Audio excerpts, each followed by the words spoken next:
ইজতেমা ময়দান আইনশৃঙ্খলা রক্ষাকারী বাহিনী নিয়ন্ত্রণে রয়েছে। গতকালের ঘটনায় কোনো পক্ষ এখন পর্যন্ত অভিযোগ দায়ের করেনি। অভিযোগ পাওয়া গেলে অবশ্যই আইনগত ব্যবস্থা নেওয়া হবে বলে জানিয়েছেন গাজীপুর মেট্রোপলিটন পুলিশের অতিরিক্ত police commissioner NM Nasir Uddin. গাজীপুরের টঙ্গীর ইজতেমা মাঠ পরিদর্শন শেষে সাংবাদিকদের কাছে তিনি একথা বলেন। ইজতেমা ময়দানে দুই গ্রুপের সহিংসতা ও প্রাণহানির পর আজও ইজতেমা ময়দানকে ঘিরে নিরাপত্তা বলয় তৈরি করে রেখেছে আইনশৃঙ্খলা রক্ষাকারী বাহিনী। সাজোয়া যানসহ নিরাপত্তা রক্ষায় পুলিশ, বিজিবির পাশাপাশি সেনা সদস্যরাও কাজ করছেন। গতকালে বিশ্ব ইজতেমা ময়দানে সংঘর্ষ নিহত হওয়ার ঘটনার পরে টঙ্গীর ইজতেমা এলাকা এবং এর আশেপাশে জারি করা হয়েছে 144 ধারা। গতকালই ময়দান থেকে চলে গেছেন তাবলিগ জামাতের মাওলানা সাদের অনুসারীরা। পুরো ময়দান এখন ফাঁকা রয়েছে। ইজতেমা ময়দান ও তার আশেপাশে এলাকায় সেনাবাহিনী, বিজিবি সদস্যরা দায়িত্ব পালন করছেন। এদিকে টঙ্গী স্টেশন রোড থেকে কামারপাড়া পর্যন্ত ইজতেমা ময়দানের পাশ দিয়ে যাওয়ার রাস্তায় সেনা সদস্যরা উপস্থিত রয়েছেন। বন্ধ রাখা হয়েছে যানবাহন চলাচল। পুনরায় নির্দেশ না দেওয়া পর্যন্ত ইজতেমা ময়দানে কারো অবস্থান নিষিদ্ধ করা হয়েছে।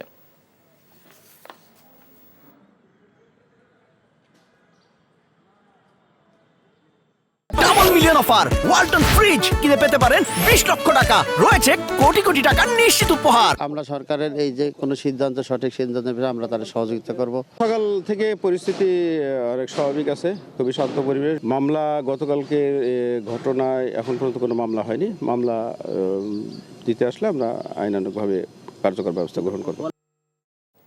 এ বিষয়ে জানতে যাচ্ছি গাজীপুরের টঙ্গী ময়দানে। সেখানে আছেন সহকর্মী নাসির আহমেদ। নাসির, ইজতেমা ময়দান এবং আশেপাশের এলাকার সার্বিক পরিবেশ আমাদেরকে জানাবেন। সাগর, আমি যদি বলি যে আসলে টঙ্গীর ইজতেমা ময়দান এখন সেই ইজতেমার সেই কোলাহল নেই। পুরা ইজতেমা ময়দানে এখন শুনশান নীরবতা। এখন শুধু ইজতেমা ময়দানের প্রস্তুতিমূলক যে পাটের চট দিয়ে ত্রিপাল টানানো থাকে সেগুলো কিছুই নেই। এখন শুধু সাক্ষী হিসেবে দাঁড়িয়ে আছে শুধু বাঁশের খুঁটি, এগুলো দাঁড়িয়ে আছে। আর কিছু কিছু জায়গায় কিছু কিছু ছালার চট দেখা যায় এবং সেই ত্রিপাল নেই, পলিথিনের সেই ব্যারিকেড নেই। আর এখানে ইজতেমায় অভ্যন্তরে কোনো লোক নেই, শুধু জুবায়ের পন্থীদের কিছু মালামাল, বেশ কিছু মালামাল এখানে রক্ষিত আছে। তারা মন্ত্রণালয়ের নির্দেশক্রমে তাদের 500 লোক এখানে টিন শেড রয়েছে, টিন শেডে তারা অবস্থান করছেন তাদের এই সমস্ত মালামালগুলো পাহারা দেওয়ার জন্য। আর সকাল থেকে আমরা দেখেছি যে কঠোর নিরাপত্তা বলয় রয়েছে ইজতেমা ময়দান এলাকা জুড়ে। এবং টঙ্গীর স্টেশন রুট থেকে কামারপাড়া সড়ক সকাল থেকে বন্ধ ছিল। এখন সেই সড়ক এখন খুলে দেওয়া হয়েছে। যানবাহন চলাচল এই সড়ক দিয়ে অনেকটা স্বাভাবিকভাবে চলাচল করছে। সেনাবাহিনীরা ছিলেন সকল গেটে। এখন শুধু মূল ফটকে সেনাবাহিনী অবস্থান করছেন, আর অন্য ফটকে সেনাবাহিনী নেই, কিন্তু বিপুল পরিমাণ পুলিশ এবং APPN এর সদস্য আমরা এখন দেখতে পাচ্ছি।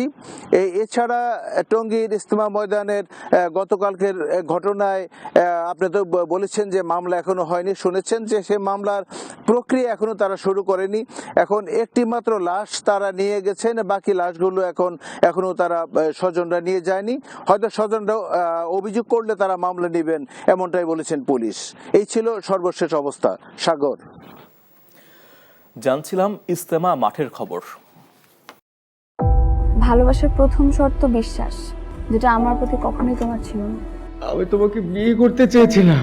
চেয়েছিলে আমার ইচ্ছেগুলোকে গলা টিপে হত্যা করার পর। নিলয়ের হঠাৎ এমন চেঞ্জ আমার ভালো লাগছে না। তোমার নিলয়কে নিয়ে টেনশন করতে হবে না। আমি ভুল মানুষকে ভালোবেসেছি। আপনি ডাক্তার? জি। কিসের ডাক্তার আপনি? মেডিসিন, গাইনি, অর্থোপেডিক নাকি সাইকোলজিস্ট?